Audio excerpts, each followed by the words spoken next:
Hey guys, tonight we slip silently beneath the paper lantern light into a world where steel glints under moonlight and every whispered rumor might be your undoing.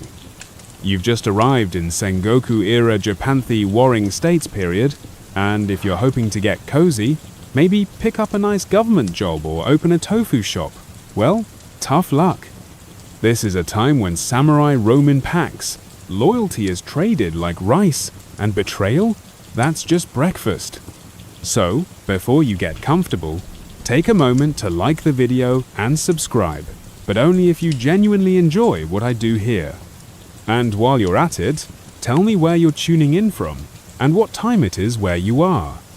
Now, dim the lights, maybe turn on a fan for that soft background hum, and let's ease into tonight's journey together. You wake up to the smell of damp straw and smoke. The hut around you is humble walls of woven bamboo, a thatched roof, no real floor to speak of. Outside, cicadas buzz like nature's static. Your first thought is that you must be dreaming. But when you reach up and brush grit from your eyes, feel the worn linen of your robe, hear distant shouting from down the hill. Nope, not a dream. This is Japan, somewhere in the mid-1500s. The Ashikaga shogunate has collapsed like a kicked-over game board, and every warlord with a sword and a stomach for conquest has declared himself the new master.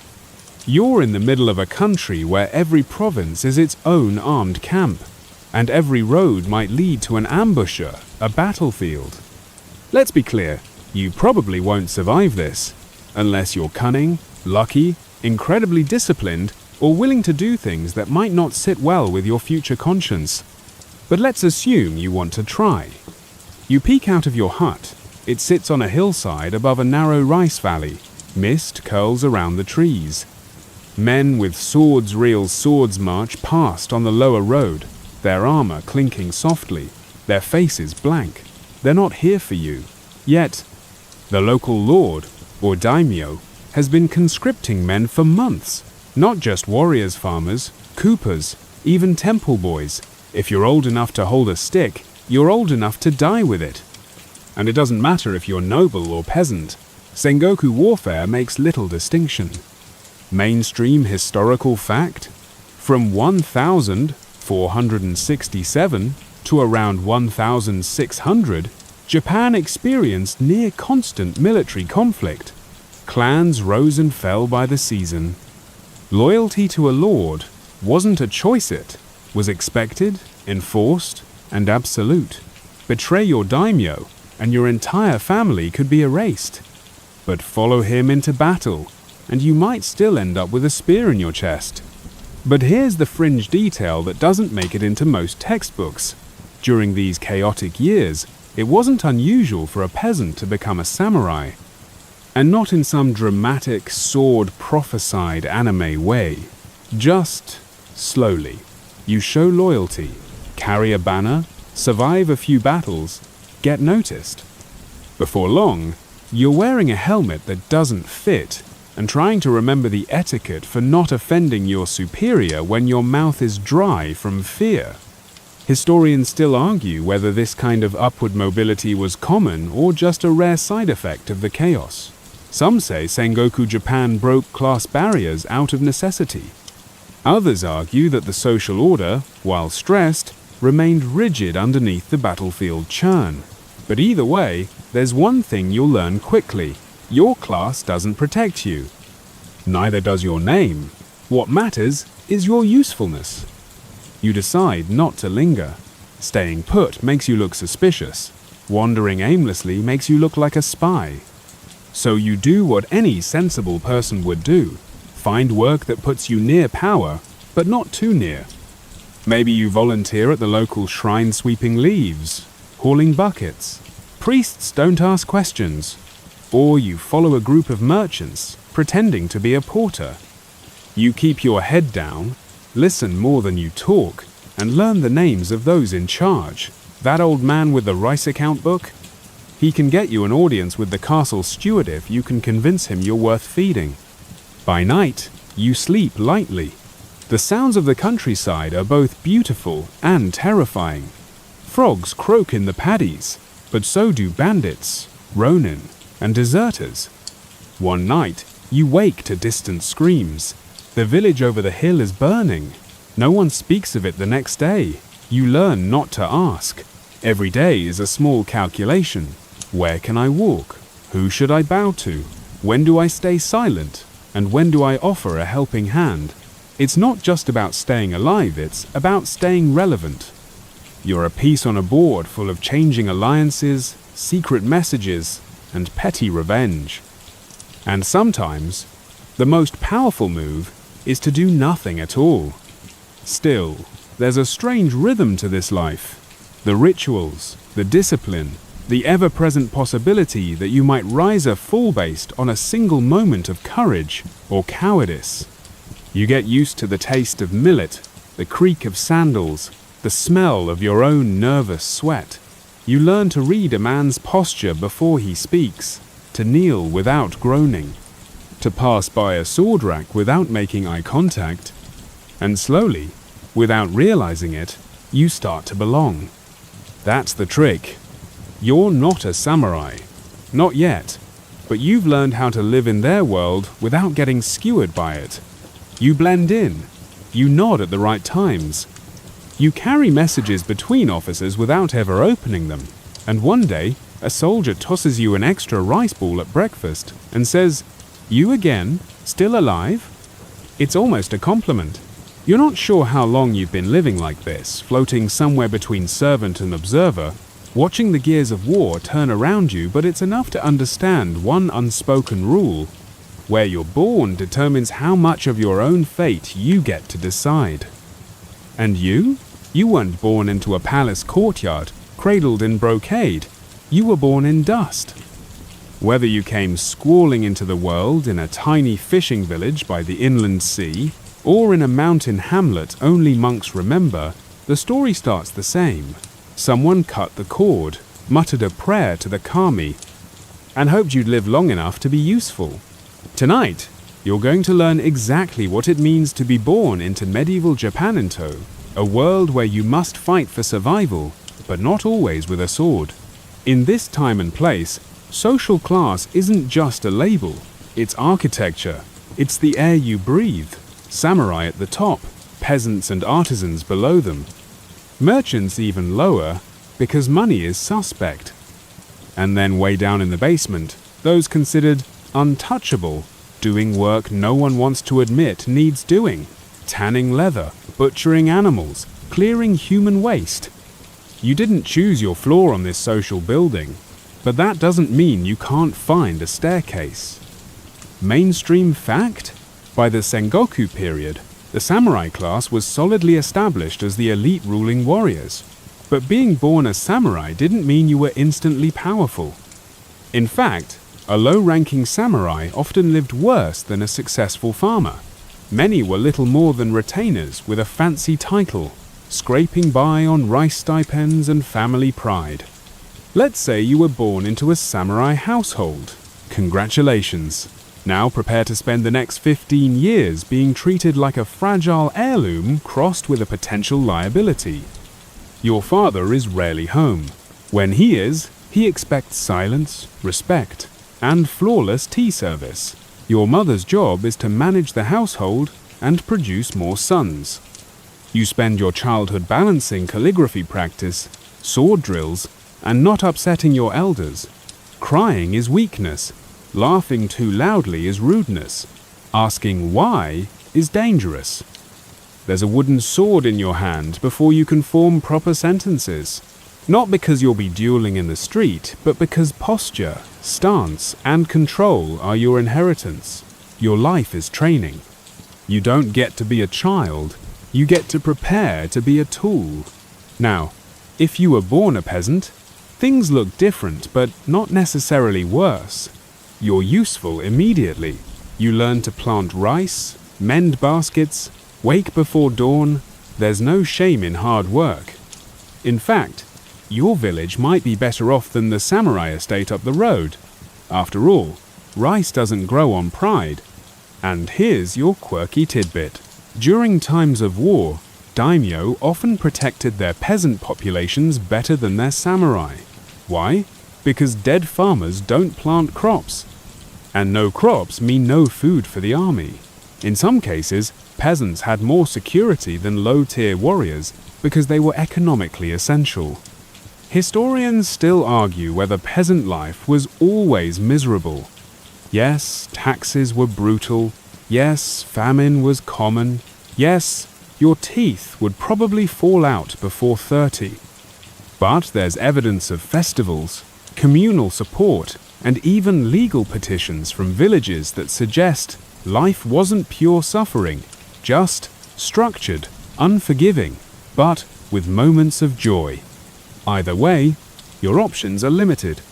You're born into your role, and there's no quit your job and become a monk fantasy here unless you actually do run off and join a monastery, which, to be fair, some did. But temple life wasn't a Netflix retreat either. Monks worked, trained, and sometimes took up arms themselves. The point is, no matter who you are, survival means knowing your place, playing your part, and praying your Lord or the heavens don't suddenly decide otherwise. You learn early how to read the room. In a world of constant power shifts, words can kill, so you master subtlety, a bowed head, a carefully timed compliment, a willingness to stay behind and clean up after the real warriors leave. And still, there are moments that shake you. You remember the day a nearby village was razed not by invaders, but by its own lord, as punishment for suspected betrayal. You heard the screaming long after the smoke stopped rising. No one talks about it now. But that's when you understood something crucial. Loyalty is demanded, but not always returned. You want to survive? That means adapting. You sharpen your ears more than your blade. You study your lord's moods, the shifting alliances, the rumors whispered by the kitchen fire. You learn which servants are spies, which ones are fools, and which ones might be useful friends when the time comes. And that time will come. One day, a rider arrives at the estate, dust-covered, armor-dented, eyes burning with urgency. War is coming again. A rival clan has marched across the border.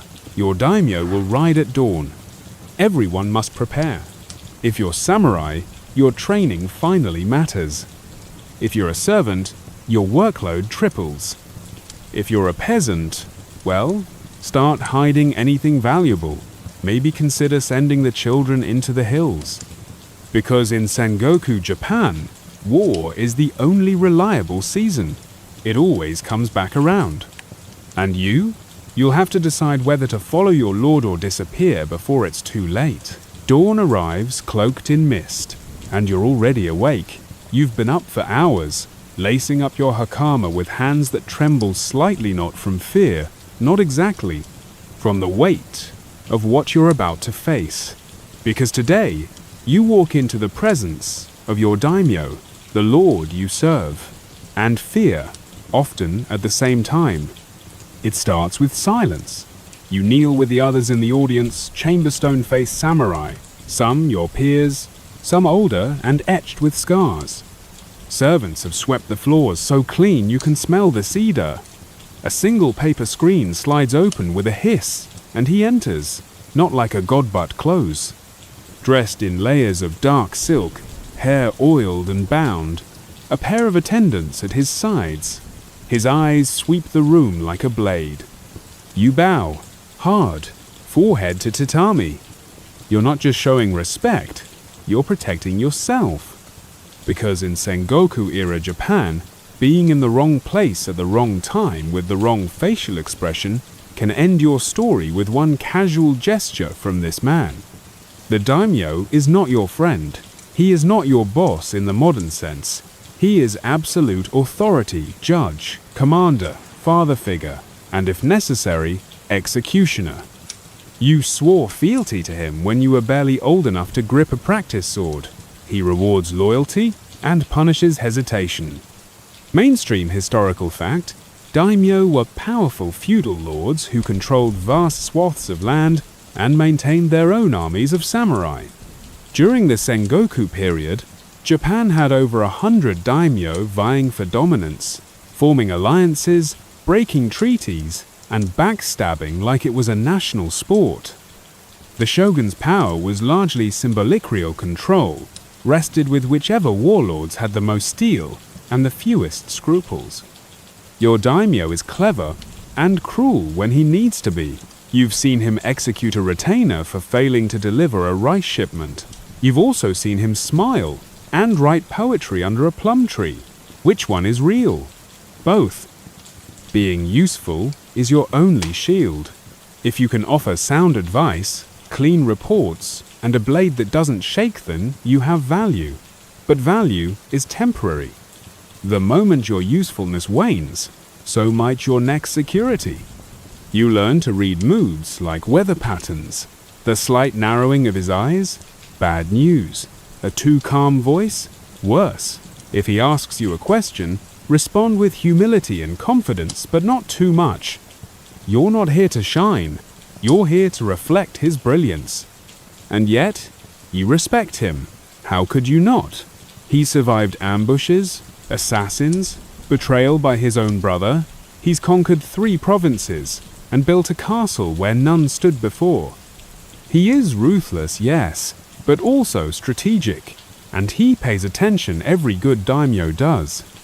He knows the names of your ancestors, the quality of your sword, and whether your rice fields yield more than your cousin's prices.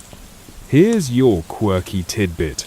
Some daimyo carried small personal journals filled with observations, not just of enemy movements, but of their own vassals' quirks and failings. One record from the Date clan includes a note about a retainer who snores like a boar and lies poorly. Imagine your career being undone by poor sleep etiquette. Historians still argue whether daimyo ruled by fear or charisma. The answer, as usual, is both. Some inspired true loyalty. Others kept heads on spikes to discourage dissent. But one thing is clear. No daimyo lasted long without understanding that power must be performed as much as exercised. Everything is theatre. You're just a stagehand who also happens to wield a katana. Back in the present, your lord announces your next assignment. You're being sent to a border outposter castle that's seen more arrows than seasons. It's not a punishment, but it's close, a test, to see whether you can command respect away from the safety of his court. You accept, of course. What else could you do? Later, you pack your meager belongings, a spare kimono, your writing brush and ink, a letter from your mother folded into your travel pack, your sword, polished until the reflection startles you. Not because you're vain, because it's tradition.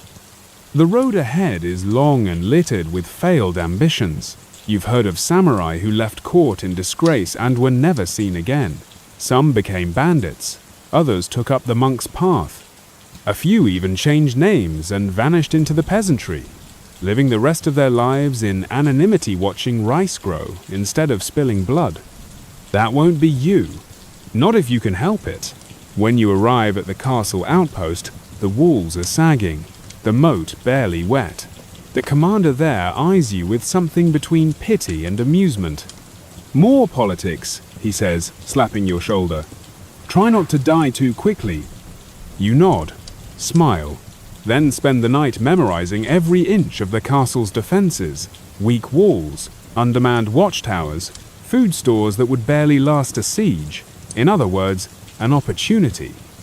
If you can bring this ruin to order, you might earn a permanent post, a household of your own, maybe even land. The key is diplomacy and patience.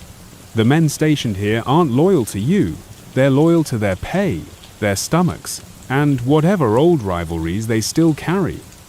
Winning them over means listening more than barking orders, sharing meals, fixing fences, offering praise sparingly, and punishment even more so. And all the while, sending updates back to your daimyo carefully worded reports that make him look good while proving your own worth. You lie awake some nights, watching moonlight pool on the paper walls, wondering if you've made the right choices. But then you remember the other path, becoming a Ronin, masterless, unmoored. Your sword, a burden, instead of a badge. Number, you serve, you survive, you endure. Because this is medieval Japan, and loyalty isn't just a virtue. It's a weapon, one you use carefully or not at all.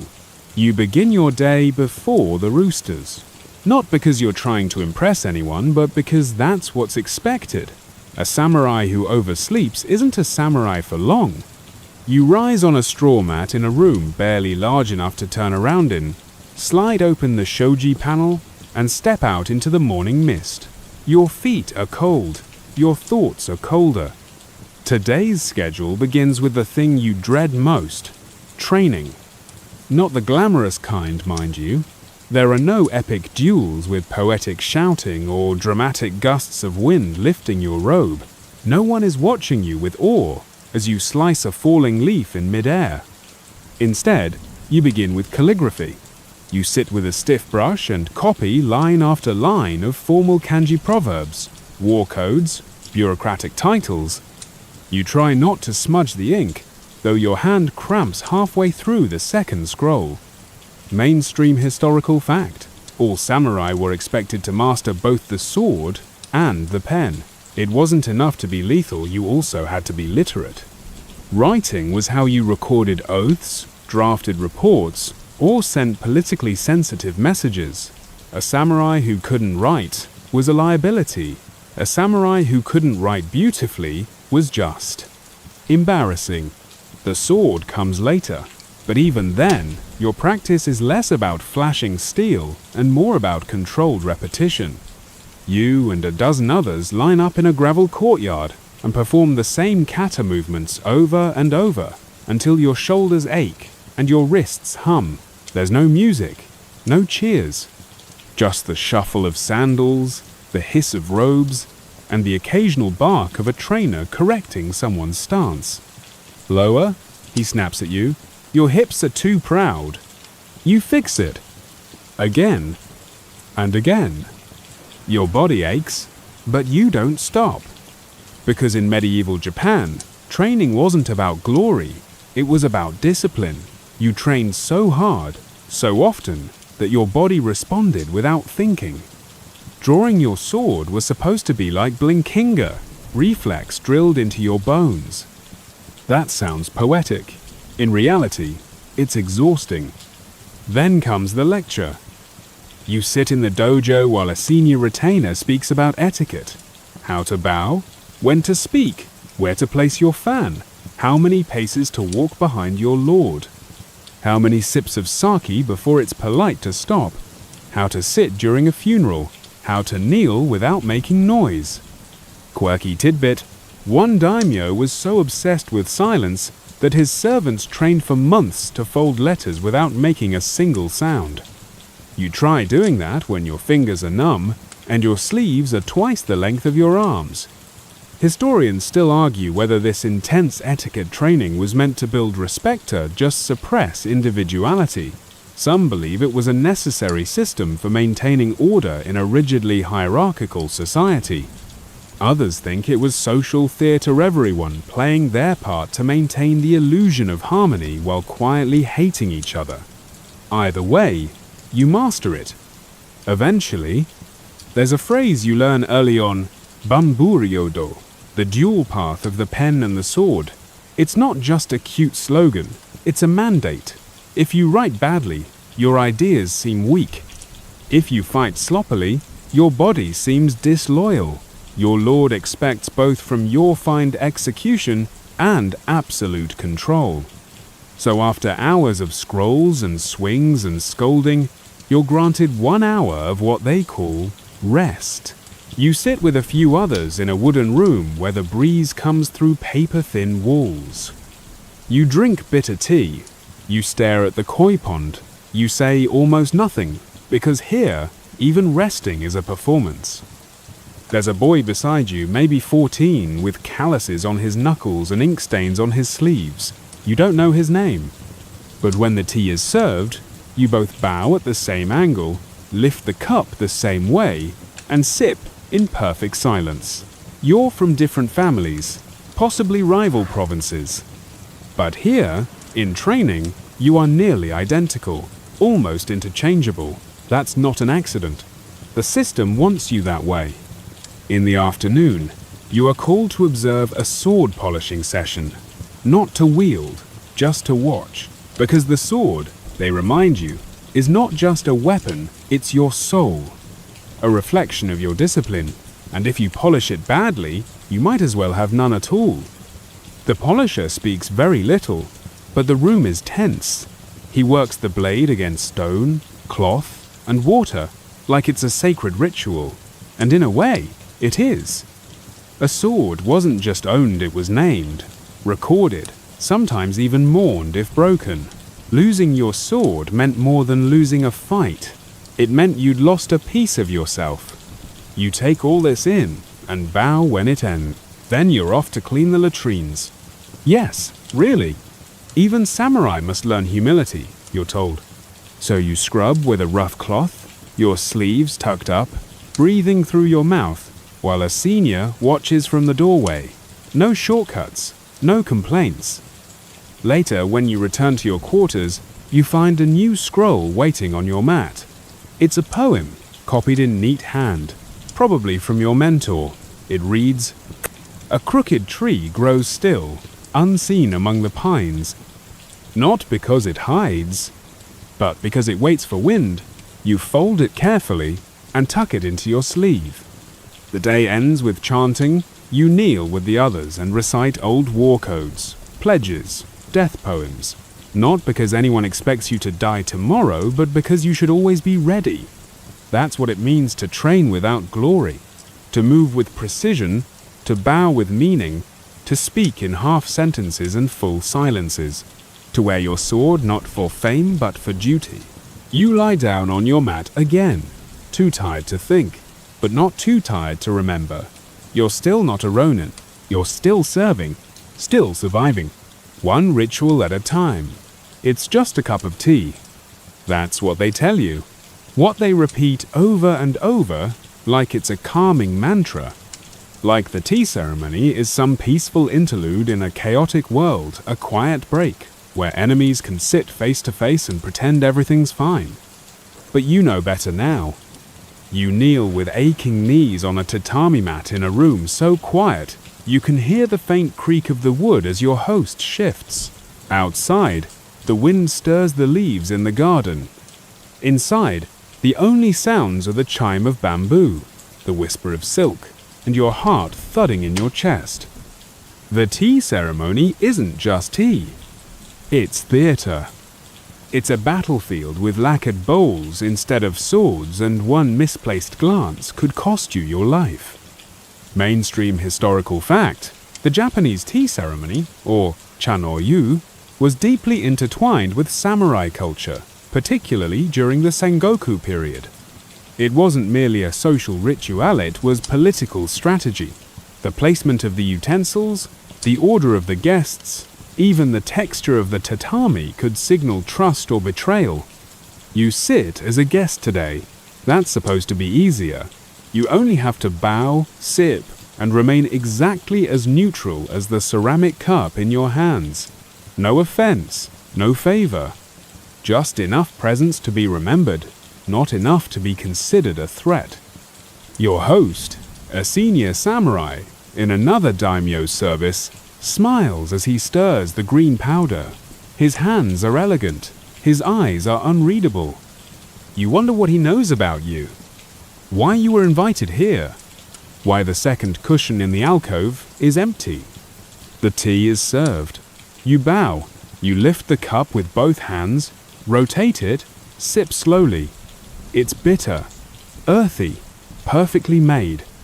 You feel watched, not just by your host, but by the walls, the scroll, the bamboo vase in the corner. Everything in this room is curated, meaningful. Even the crack in the teacup probably has a name, a history, a secret purpose. Quirky tidbit. Some tea masters intentionally used damaged or asymmetrical teaware to promote the philosophy of wabi-sabi's beauty of imperfection. But to a nervous samurai, it could just as easily mean trap. Historians still argue whether tea ceremonies were more about diplomacy or danger. On one hand, they cultivated peace, order, aesthetic refinement. On the other, they created perfect conditions for assassination. In 1582, warlord Oda Nobunaga was lured into a tea house and never came out. You think about that as your host pours the second cup. A woman in the corner adjusts the scroll. You bow to acknowledge her, even though her presence is not explained. She does not speak, she never sits, but she watches. And maybe that's her only job. You hold your breath during the next bow, not because you fear poison, though that's always a possibility, but because the weight of etiquette is smothering. If you reach for the cup too soon, or bow too low, or ask the wrong question, you insult the host. And when swordsmen feel insulted, they don't write complaint letters. They write death poems. Your mind drifts to a story you once heard about a samurai who drank tea with a trembling hand. His host noticed, asked if he was ill. He said no, just anxious. That was the end of the conversation. He never made it home.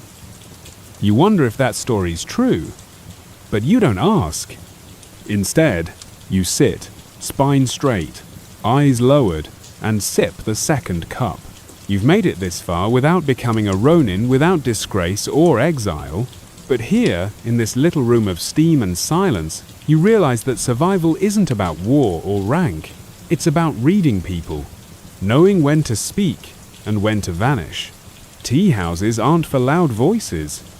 They're for whispers, for schemes hidden behind sips, for men who would rather end you with a smile than a sword. The ceremony ends without incident. That's good.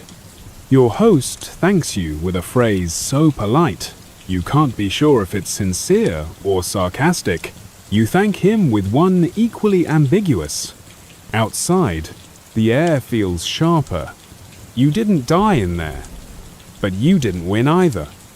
It was a draw like most days in your strange career of staying out of trouble. As you return to your compound, you replay the event in your mind. Was the woman in the corner a bodyguard? Was the scroll changed to send a message? Did the tea powder smell slightly off? You'll never know. And that's the worst part. Survival in medieval Japan doesn't come with certainty. You live in shadows, move in whispers, and pour tea like it's a blood oath. At night, you kneel by the hearth and write a few lines in your personal journal. You use a brush made from deer, hair and ink, pressed from pine soot. Your hand is steady now.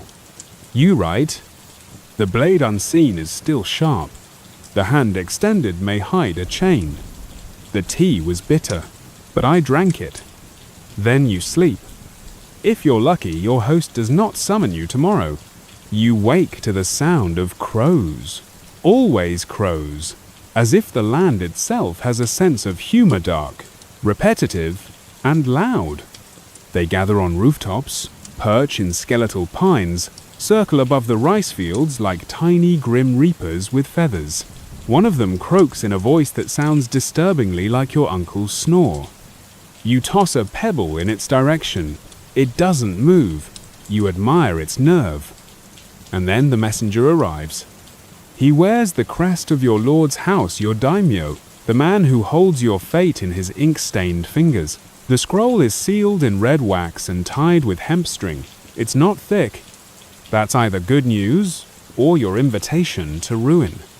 You break it open, hands steady, eyes narrowed. It's brief. Your daimyo is dead. No warning, no explanation, just gone like a gust of wind in a paper room. You reread the message, but it doesn't change, and your stomach drops into your sandals. Because now, you are masterless. Mainstream historical fact. When a samurai lost his daimyo, whether to death, disgrace, or political upheaval, he became a Ronina wave man. It sounds poetic, but the reality was brutal. Without a master, your status evaporates, your stipends stop, your name becomes both a threat and a burden. Your sword is no longer a symbol of loyalty, it's just a blade.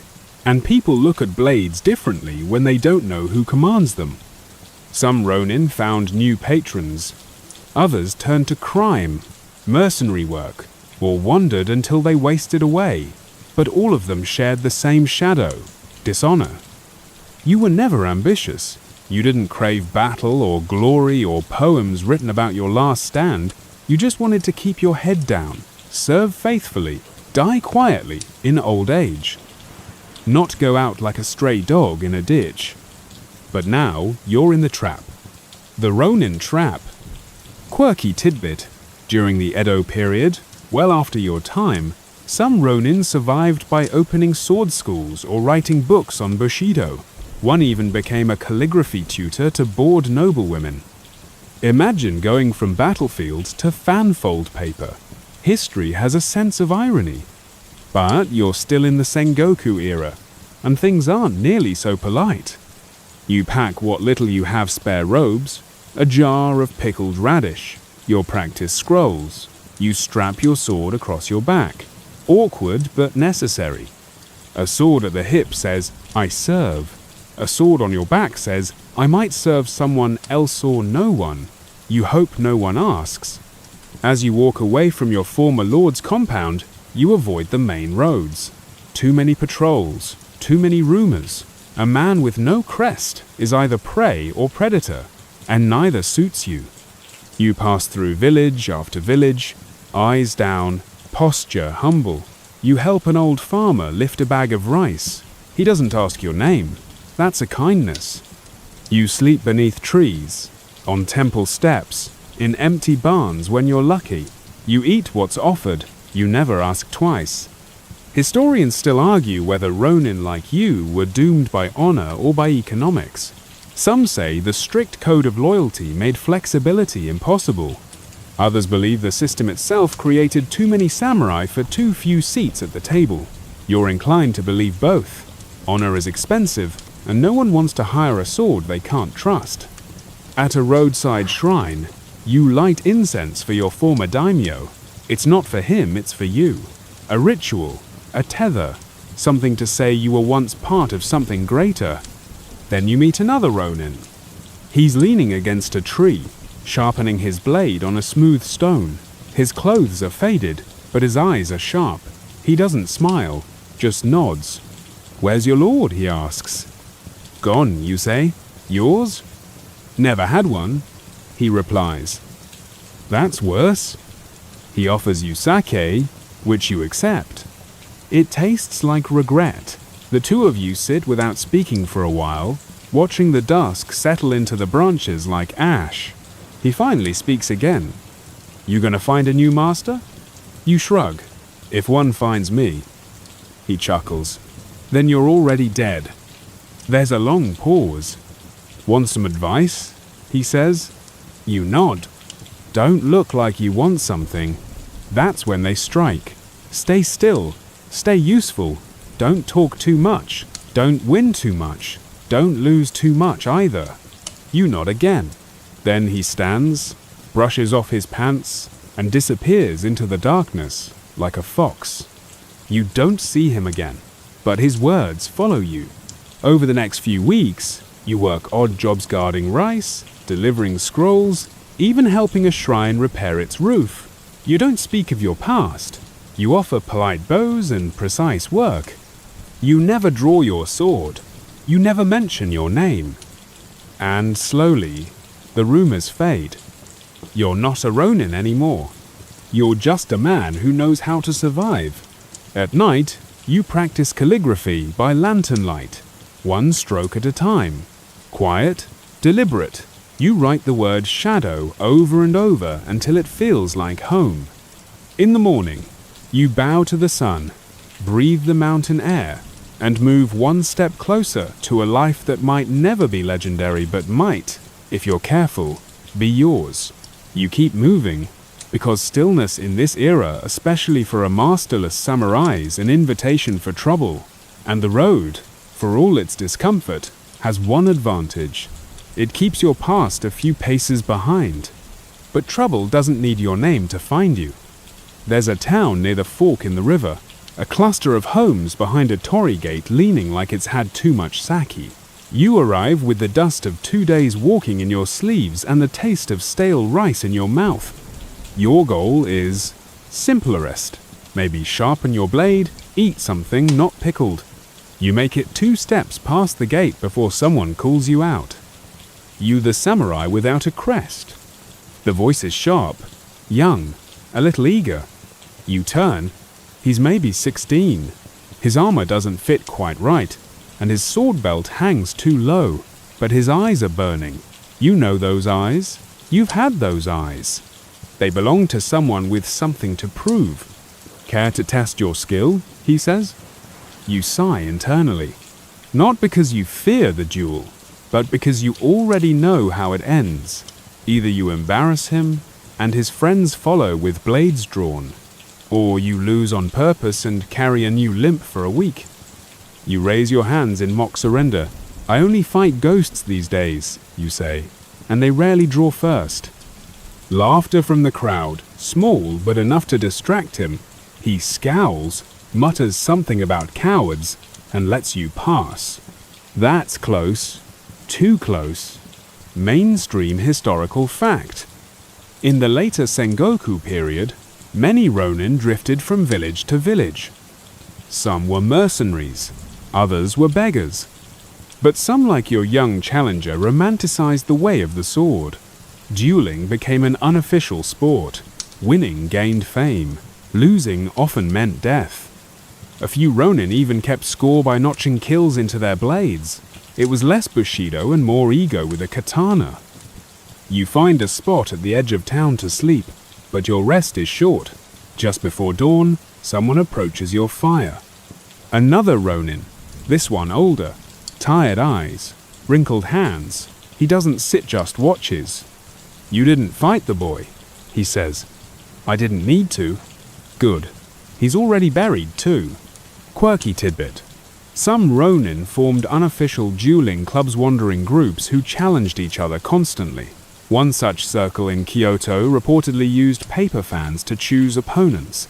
You imagine them like drunk philosophers with deadly hobbies. The older Ronin nods toward the road. Best if you're gone by morning. You thank him. He disappears like fog. The next day's blur. You dodge another duel near a bridge, this time by claiming your sword is cursed and will kill the unworthy. That buys you time. You avoid a band of mercenaries by pretending to be a monk. You even shave your head. The itch is unbearable. You turn down an invitation to join a band of so-called hero Ronin. Their leader gives speeches, big ones, talks about justice, redemption, brotherhood. You recognize the look in his eyes. It's not peace he's after. It's a legacy, and legacies get people killed. Historians still argue whether Ronin were inherently dangerous or simply desperate. Some records paint them as noble outcasts, others as thugs with poetry collections. Your experience tells you it's both. Desperation wears many masks. You finally find work guarding a merchant's caravan. It's not glamorous, but it's steady. The pay is low, the travel hard, and the merchant suspicious of your silence. But he doesn't ask for your history. That's worth more than coin. At night, you sit with the caravan's cook. She's older than you by decades, but sharper than most men you've met. She feeds you rice with pickled plum and teaches you a lullaby from the northern provinces. Sing it when you think you're dying, she says with a smile. It'll confuse the spirits. You laugh. You believe her. Then, one night, the caravan is attacked.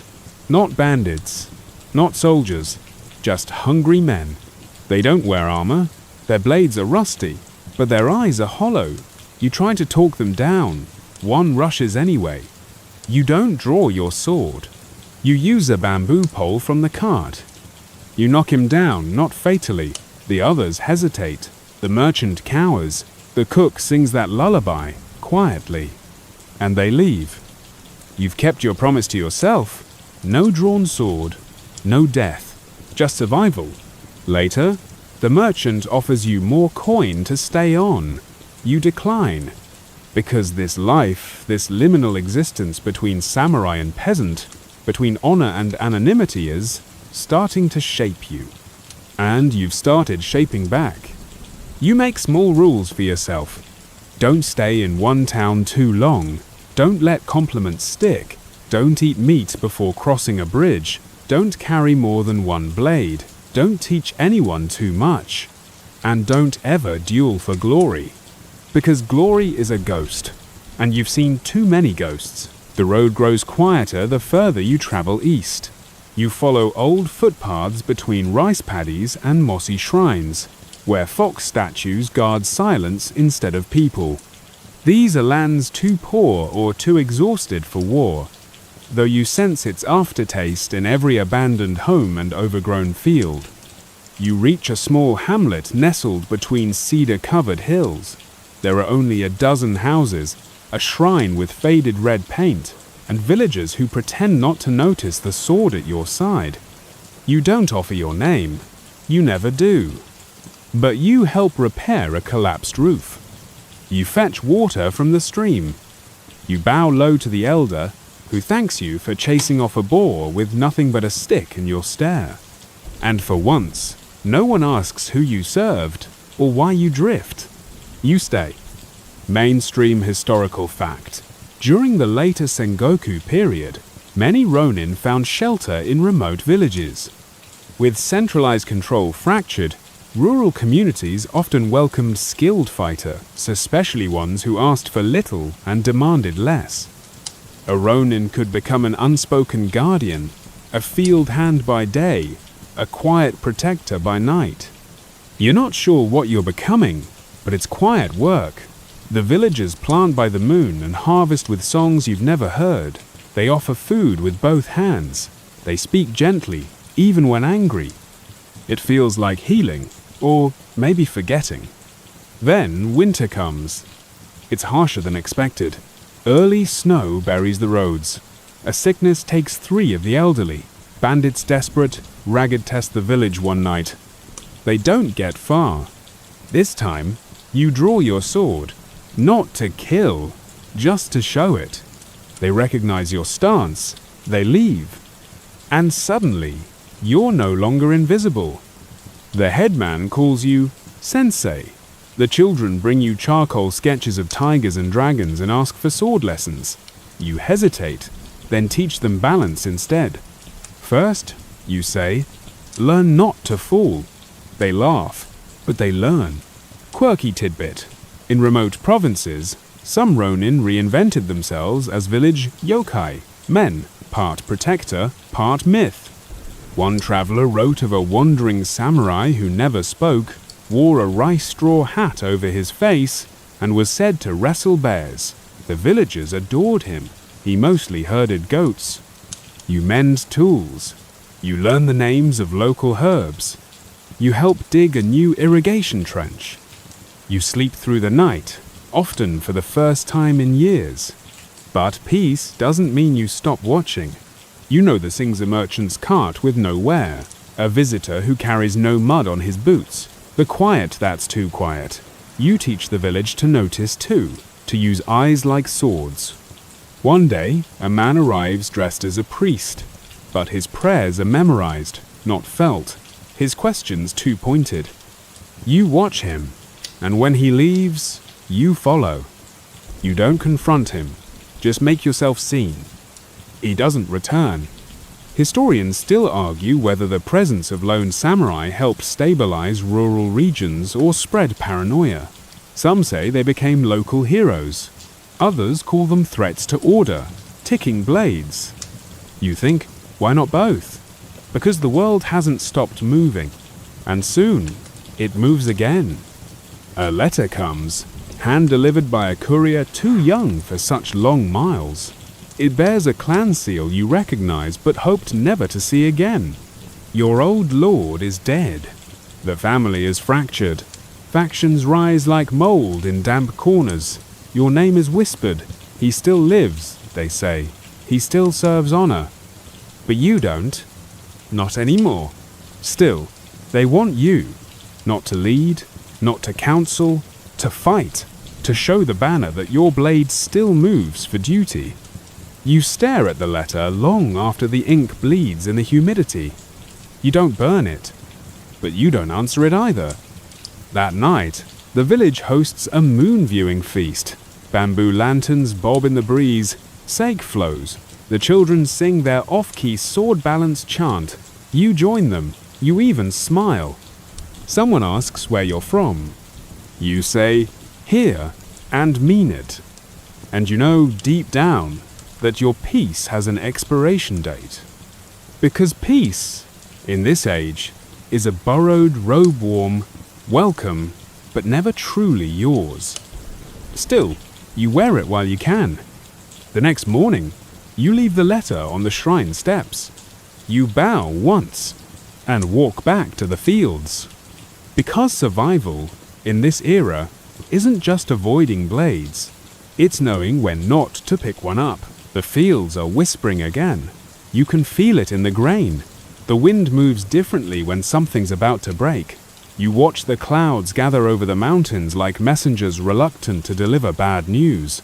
Your hands know what to dough bind, thresh, mend but. Your thoughts wander further these days. The village has survived 2 more winters. You've grown calluses in new places and lines around your eyes that don't come from battle. The shrine has fresh paint. A new baby cries every few weeks. It's a good sign, they say. You help hang charms above doorways and replace thatch before storms roll in. You've become the sort of person you once believed didn't exist someone others depend on without fear. But then a stranger arrives. Not a bandit, not a spy. A woman, riding alone, with a lacquered bow strapped across her back and a scroll tied to her hip. Her name is Noriko. She doesn't ask for food or lodging. She asks for your name. And she already knows it. Mainstream historical fact.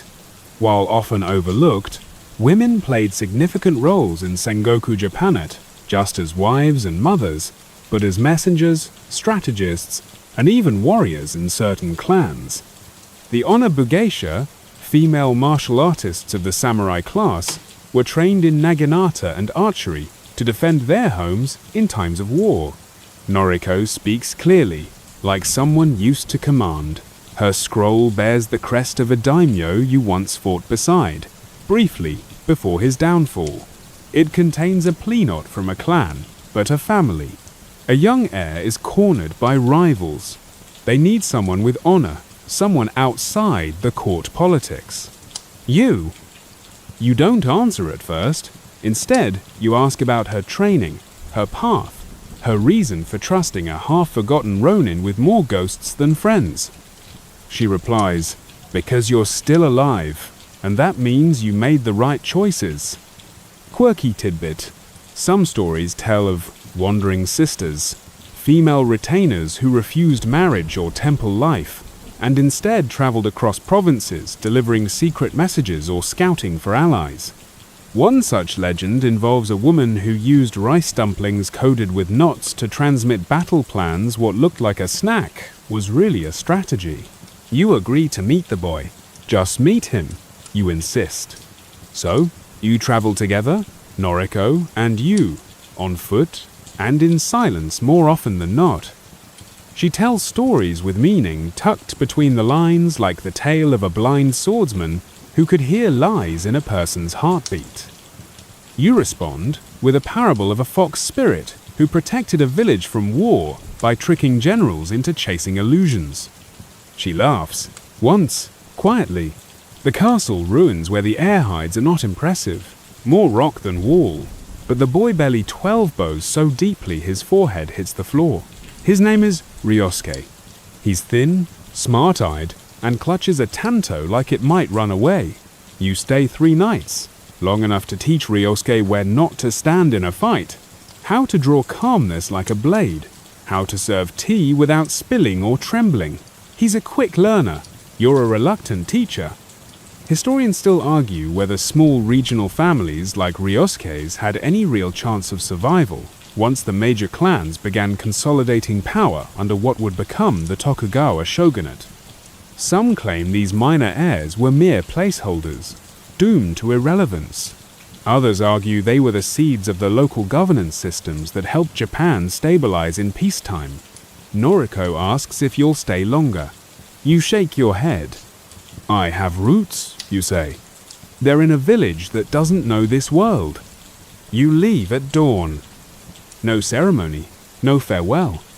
Just a note left beside Ryosuke's sleeping mat. Honor is what you do when no one notices. You take a longer path home. It winds through cedar forests and over moonlit bridges. You remember how it felt to kneel in courtly robes, to sleep under banners that could never protect you. You remember the smell of burning scrolls, the feel of the first person you ever struck down. You walk until those memories settle again, like dust. The village welcomes you without surprise. They've kept your room, mended your coat, left plum wine at your door. No one asks what you saw. They just press a new bundle of tools into your hand and gesture toward a collapsing fence. Foxes, the elder mutters. You nod and fix it. That evening, the children call you Story Master and beg for tales of sky ghosts and mountain oni. You invent a story about a wandering blade who stopped fighting because he once bowed to a tree and the tree bowed back. They love it. Someone sings a harvest song slightly off-key. Fireflies drift through the thatched houses like tiny monks with lanterns. You feel the weight of your sword less than usual. Or maybe you've just learned to carry it differently. And then, when the moon is high, you whisper a single name into the wind. Noriko, because some names deserve to be remembered, even if only by the trees. The mornings come colder now. Not harsh, just with a different kind of clarity. You step outside before sunrise, feeling the dew on wooden steps, your breath folding softly in the air. The rice is drying in bundles. The forest hasn't spoken in days, which, ironically, means all is well. You pour water over your hands, cup your face, and feel the lines time has etched into your skin. But the creaks in your joints are familiar companions now, not enemies. This is the part of life you once never planned, for the part where you're not running from wars or daimyo tempers, but from the ache in your left knee when it rains too hard. Your sword remains untouched, still oiled, still sharp, still wrapped, and stored behind a false panel in your home, but it hasn't seen the sun in years. No one in the village asks about it. They all assume you were never that kind of samurai. And maybe now, they're right. Mainstream historical fact. By the later years of the Sengoku period and into the early Edo period, many warriors turned towards civilian roles, becoming instructors, bureaucrats, or farmers. The Tokugawa shogunate enforced long periods of peace, which meant samurai adapted or faded. The sword remained, but increasingly it became more of a symbol than a daily necessity. The children have grown. Some now tend fields beside you. One of them, Takeshi, all limbs and appetite, follows you everywhere. He asks questions that don't sound like questions. If a bandit comes, should I hit them with the broom handle or the pointy rake? You tell him to offer them tea first. If that fails, then the rake. Quirky tidbit. In some quiet villages, the art of war was preserved through dances, songs, and even children's games. In one record, a fighting song from the Tohoku region included allusions to tactics and stances, hidden behind cheerful clapping and verses about frogs and stones. Play was survival training. The shrine has been rebuilt, again, this time with carved foxes on either side of the entrance. Someone added coins to their mouths. Someone else swears they winked. You don't argue. You still keep scrolls under your sleeping mat. Not the old ones, those are buried beneath a persimmon tree, along with your regrets. These new ones are stories, a few poems. One recipe for miso you keep meaning to try. You write not because you need to, but because it feels good to make something only you can destroy. Historians still argue whether men like you former samurai, who stepped away from the wars, were cowards, sages, or simply irrelevant. The written record favors the loud, the victorious, the dead. But here, in this tiny crescent of unbothered life, the unrecorded thrives. A wandering priest passes through one day. He recognizes your posture immediately. "You've held a blade," he says. You nod. "But now," he adds, "you hold peace." You pour him tea. He compliments your garden, your vegetables, your fence work. Then he tells you a tale about a man who chased death across mountains, only to realize it had been waiting for him inside a bowl of rice. You both laugh quietly, like monks or thieves. And when he leaves, he places a small slip of paper on your table. It bears a single character, men, kiku, meaning to listen. You hang it beside your door. The seasons wheel forward. Storms come, and you fix the roof. Droughts come, and you share water. A fever hits, and you sit at the bedside of 3 children, one after another, wiping their heads, whispering stories. You don't think about war. You think about foxes, about Noriko, about Ryosuke, wherever he is now, maybe leading, maybe hiding, maybe just surviving like the rest of us. And finally, one morning, you wake to the sound of nothing. No roosters, no wind, just a breath of stillness, like the world waiting to exhale. You rise, step outside, and there, in front of your home, is a small bundle wrapped in cloth. Inside, a rice ball, a wooden flute, and a single red thread. You smile, because you understand. Peace is not an ending, it's a balance. You survived Sengoku Japan not because you fought harder or bowed deeper, but because you listened, you watched, you chose when to kneel, when to run, and when to stay. And now, with the last leaves of autumn falling, you sit on your porch with tea in hand, Takeshi snoozing at your feet, and a story on your tongue that no one has heard before. You begin to speak, softly, not for glory, just so it won't be forgotten. Let your body relax now. You've journeyed across mountains and battlefields, wandered crumbling castles, and shared quiet meals under the moonlight. The wind has softened, and the world outside your window has stilled. Close your eyes, if you haven't already. Picture the village, the one you kept safe, not with your sword, but with your choices. Hear the sound of bamboo leaves rustling in the wind, the low thud of sandals against packed earth, the gentle laugh of a child skipping stones across a stream. The wars are behind you now. No more lords to impress, no more armor to wear, only the steady rhythm of your breath, the warmth of stories carried forward, and the quiet sense that just maybe peace was always the sharpest skill of all. Even the strongest warrior rests, and so will you. Tonight, as the fireflies blink across the edge of your dreams, know this: you did not become a Ronin. You became something rarer, a soul at ease in a world of unrest. So drift off gently now. You're safe. You're home. And you are not alone.